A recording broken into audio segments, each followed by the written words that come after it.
नमस्ते दोस्तों। आज मैं एक्सप्लेन करूंगा एक इंटेंस कोरियन थ्रिलर मूवी को जिसका नाम है द चेज़र। ये फिल्म साल 2008 में रिलीज़ हुई थी और इसकी IMDb रेटिंग है 7.8 स्टार्स आउट ऑफ 10, जो कि बहुत ही ज़्यादा अच्छी है। प्लीज़ अगर आपको ये वीडियो अच्छी लगे तो चैनल ज़रूर से सब्सक्राइब कर देना। फिल्म की शुरुआत में हम क्रिस को देख पाते हैं, जो कि डिसऑनेस्ट एक एक्स पुलिस ऑफिसर रह चुका था। फिलहाल वो एक ब्रॉथल चला रहा था अपने असिस्टेंट के साथ। वैसे तो उसका बिजनेस बहुत ही सही होता है, पर अभी कुछ दिनों से वो फाइनेंशियली सफ़र कर रहा था क्योंकि उसके ब्रॉथल में काम करने वाली 3 लड़कियां गायब थी। दरअसल क्रिस से उन सभी को एडवांस पेमेंट्स कर दी थी, पर कस्टमर तक पहुंचने से पहले वो पैसा लेकर भाग गई और उन्हें ढूंढने पूरे मार्केट एरिया में उसने उनके पोस्टर्स लगवा दिए थे। रास्ते में उन्हें ढूंढते वक्त उससे मीट हेड का कॉल आता है, जो उससे बता रहा था कि कॉल गर्ल्स की कमी के कारण कस्टमर्स नाराज़ है। तो क्रिस मीजिन को कॉल कर कमांड करता है कस्टमर के लोकेशन पे जाने के लिए। पर मीजिन, जिसकी तबीयत बहुत ही ख़राब थी, वो एक दिन की छुट्टी के लिए रिक्वेस्ट करती है, पर क्रिस उसकी बात नहीं मानता। तो वो अपनी छोटी सी बेटी एलन को घर पे छोड़कर काम पे चली जाती है। फिर क्रिस अपने ऑफिस पहुंच अपने असिस्टेंट मीट हेड से कस्टमर का नंबर लेता है, उससे बताने मीजिन वहां पहुंच रही है। पर नंबर के लास्ट 4 डिजिट्स को देख 4885 उसे कुछ शक हो जाता है और अपनी डायरी में चेक कर उसे याद आता है जो 3 लड़कियां गायब हुई थी, उन्हें भी लास्ट इसी बंदे ने बुलाया था। यानी कि उन लड़कियों के गायब होने में इस बंदे का ज़रूर कोई हाथ है। ये देख क्रिस तुरंत मीजिन को बचाने निकल पड़ता है और रास्ते में वो उसे कॉल कर रहा था। वहीं मीजिन को उस बंदे ने ऑलरेडी पिकअप कर लिया था अपने घर ले जाने के लिए। पर तभी मीजिन को क्रिस का कॉल आता है और कॉल पे क्रिस उससे चुपचाप उसकी बात सुनने के लिए कह रहा था, मीजिन, क्या तुम जानती हो तुम्हारे कस्टमर का घर कहाँ पर है? मीजिन ना करती है तो क्रिस कहता है, तुम्हारे साथ जो बंदा है वो बहुत ही ज़्यादा खतरनाक हो सकता है, तो पहले तुम उसके घर पहुंच, वॉशरूम जाना और रिक्वेस्ट और वहाँ से ही मुझे तुम उसका लोकेशन टेक्स्ट कर देना, ताकि मैं जल्द से जल्द वहाँ पहुँच तुम्हें बचा सकूँ। और ध्यान रखना, अगर तुमने एक भी गलती की तो वो तुम्हें मार देगा। कॉल कट होते ही बंदा पूछता है किससे बात कर रही थी, बट मीजिन इस बात को संभाल लेती है। दूसरी तरफ क्रिस अपने पुराने ऑफिसर कलीग ली को कॉल करता है मदद के लिए, क्योंकि उस बंदे के घर पे ज़्यादा लोग हो सकते हैं। पर ली और उसके साथी शहर के मेयर को गार्ड कर रहे थे और तभी वहाँ मेयर पे अटैक हो जाता है, तो ली क्रिस की हेल्प के लिए नहीं आ पाता। वहीं कस्टमर मीजिन को अपने घर पे ले आता है, जहां मीजिन प्लान के अनुसार वॉशरूम जाकर क्रिस को मैसेज करने की कोशिश करती है, पर वहां कहीं भी नेटवर्क नहीं होता। तभी मीजिन को सामने बाथटब दिखता है। वहां पे किसी के सर का निशान दिखाई देता है, मानो जैसे उस बंदे का सर को फोड़ दिया गया हो। और ये देख वो उस घर से भागने की कोशिश करती है, पर मीजिन जब वॉशरूम में थी उस वक्त कस्टमर ने गेट को लॉक कर दिया था और वो मीजिन को पकड़ लेता है। क्रिस ये देख कि काफ़ी देर होने के बाद भी मैसेज नहीं आया, खुद से मीजिन को कॉल करता है, बट नेटवर्क नहीं आता। तो वो खुद से मीजिन को ढूंढने जाता है। दूसरी तरफ हम जान पाते हैं वो कस्टमर एक सीरियल किलर था, जिसने पहले तीनों लड़कियों को मार दिया होता है और अब बारी थी मीजिन की। एंड वो एक हथौड़े के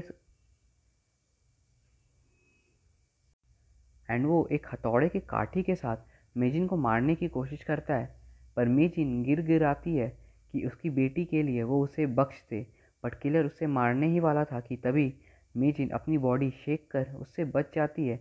और ऐसा वो कई बार करती है, जिसमें किलर एक बार गलती से अपने ही उंगलियों पर वार वार कर देता है। उससे काफ़ी ज़्यादा चोट आ जाती है, बट फिर वो फ्रस्ट्रेशन में डायरेक्ट हैमर से ही मेजिन का सर फोड़ देता है और मेजिन वहीं मर जाती है। तभी घर की बेल बजती है और सामने एक ओल्ड कपल थे जो चर्च से यहाँ आए होते हैं मिस्टर पार्क की तलाश में, जो इस घर के असल ओनर थे। ये देख किलर उन दोनों के घर के अंदर बुलाता है, ये बोलकर कि पार्क आपका अंदर वेट कर रहे हैं, चलिए। और घर के अंदर पहुंच वो उन दोनों को जान से मार देता है।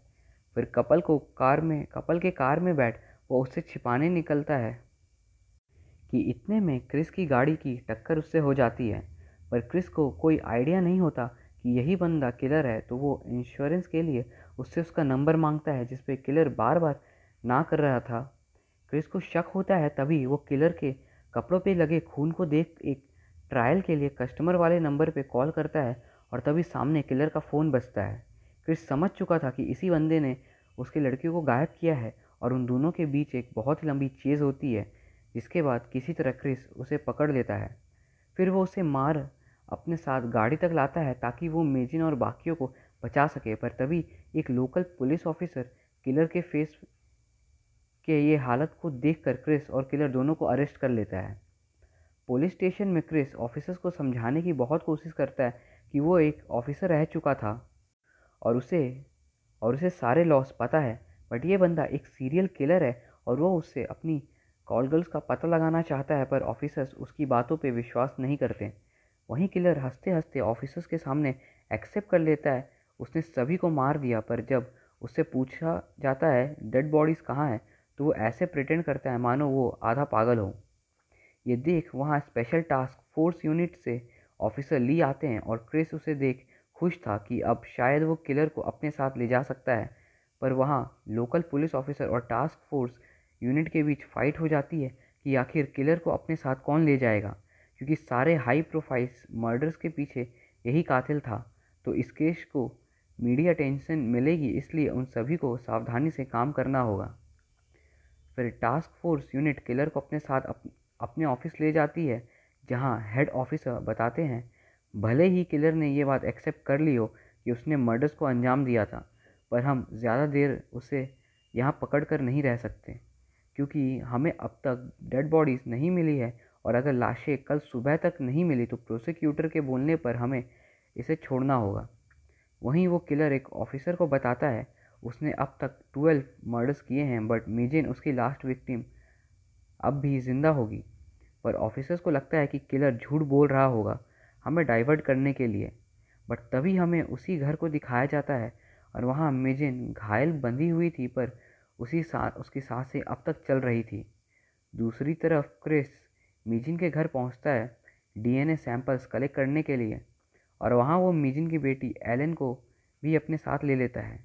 काफ़ी ढूंढने पर उसे एक लीड मिलती है जो उसे किलर के होम टाउन ले जाती है, जहाँ क्रिस की मुलाकात किलर की बहन और उनके हस्बैंड से होती है। और वहाँ क्रिस उनसे किलर के एक्चुअल घर के बारे में पूछ रहा होता है। बट दोस्तों तभी वहाँ रिवील होता है कि वो सीरियल किलर दरअसल अपने ही बहन के बेटे को काफ़ी पहले मार कर उसके अपने नेफ्यू को ही न्यूरोलॉजिकली डिसेबल्ड कर दिया था, और इस वजह से वो किलर 3 साल तक जेल में भी था। बट उसके बाद वो अपनी बहन की फैमिली से कभी नहीं मिला। फिर क्रिस को एक दूसरी कॉल गर्ल बताती है कि वो किलर इम्पोर्टेंट है, यानी कि उसे इरेक्टाइल डिसफंक्शन है। वहीं दूसरी तरफ एक सीनियर ऑफिसर किलर से इंटरोगेट कर रहे थे, और वो किलर को बार बार कहते हैं क्या तुम इम्पोर्टेंट हो, जिस पे किलर ऑफिसर पे अटैक करने की कोशिश करता है, पर बाकी लोग उसे रोक लेते हैं। दरअसल ऑफिसर्स को शक था कि किलर को एरेक्टाइल डिसफंक्शन की बीमारी है, और इसी वजह से वो किसी के साथ इंटीमेट नहीं हो सकता, और यही चीज़ धीरे धीरे अंदर से उसे खा रही थी, और वो हर एक कॉल गर्ल को बेरहमी से मार देता है अपना गुस्सा शांत करने के लिए। वहीं क्रिस और मीट हेड को ढूंढने पर एक रूम मिलता है जो कि किलर का ही घर था। मतलब कि जिस घर में किलर मर्डर्स अंजाम देता था वो उसका घर नहीं होता, बल्कि उसके ओनर को मार वो वहाँ रहता था। पर ये घर जहाँ अभी क्रिस था वो किलर का ही था पर ये घर जहाँ अभी क्रिस था वो किलर का ही था। बाहर एलन कार में बैठी थी, और तभी वो नोटिस करती है कि सामने उसकी मदर मेजिन पास हो रही थी। ये देख वो उन्हें पकड़ने जाती है। वहीं जब क्रिस बाहर आता है और बाहर एलन को ना पाकर वो और मीट हेड उसे ढूंढने के लिए भागते हैं, बट आसपास उन्हें वो नहीं दिखती। पर तभी अचानक क्रिस की नज़र सामने एक डिलीवरी मैन पे पड़ती है, जिसने एलन को टक्कर मार वहाँ से चला गया था। यानी कि किस लेडी को एलन मेजिन समझ रही थी वो उसका वहम था। ये देख क्रिस तुरंत एलन को हॉस्पिटल लाता है, और उसके अंदर उसे मेजिन ही दिखने लग रही थी। तो वो मेजिन को ढूंढने निकल जाता है। वो किलर को मार पता लगाता है उसने बॉडीज़ कहाँ दफनाए हैं, जिस पे किलर एक माउंटेन की लोकेशन देता है। पर ऑफिसर्स को वहाँ बॉडी नहीं मिलती, जिस पे क्रिस अपने सीनियर और दोस्त ली से दरख्वास्त करता है मांगवॉन डिस्ट्रिक्ट के पास तलाशी करने के लिए, क्योंकि लास्ट बार मीजिन को वहीं देखा गया था। बट वो लोग उसकी बात नहीं सुनते। वहीं दूसरी तरफ प्रोसिक्यूटर किलर की हालत देख उसे रिहा कर देते हैं, ये बोल कर कि पुलिस खुद की नाकामयाबी छिपाने के लिए उस मासूम को टारगेट कर रही है और असली कल्प्रिट क्रिस है, जिसने बिना सोचे समझे बेचारे को मार दिया। तो सारे ऑफिसर्स किलर को रिहा कर क्रिस को पकड़ लेते हैं, पर क्रिस चालाकी से खुद को बचाकर मांगवॉन डिस्ट्रिक्ट पहुंचता है। वहीं हम मीजिन को देख पाते हैं, जिसे होश आता है और वो किसी तरह बिल्डिंग से बाहर आती है, सामने शॉप पे मदद के लिए जाती है। बट उसकी हिम्मत इतनी ख़राब थी कि पुलिस के वहाँ पहुँचने से पहले ही किलर वहाँ शॉप पे उसे देख लेता है और वहाँ वो बेरहमी से उसे जान से मार देता है।